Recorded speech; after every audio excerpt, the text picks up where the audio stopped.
We may live with the idea that we should always be happy, but this is not the nature of life. In accepting this simple truth, we discover a greater sense of ease in more challenging times. In many ways, I think this is the heart of so much of our stress, our struggle, our discontent in life. So to have this idea that life should always be happy, and it's a really strong idea, and there's a lot of desire sort of behind that idea. And we never really sort of pause to think, well, is that even possible? Is that even appropriate? Is that what we would want in our life? Reactively, we might sort of assume, well, yes, of course we would. But when we're going through sort of a difficult time, if somebody close to us is unwell, do we necessarily want to be happy during that time? If we lose someone really close to us, would we want to be happy?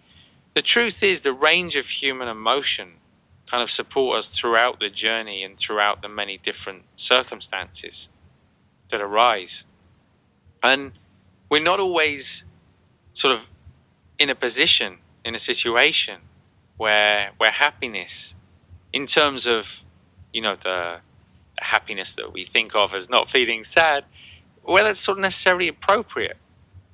But we can talk about perhaps a contentment or a sense of ease that exists beyond or beneath that sort of everyday happiness that is with us in those times of happiness, but it's also with us in those times of sadness.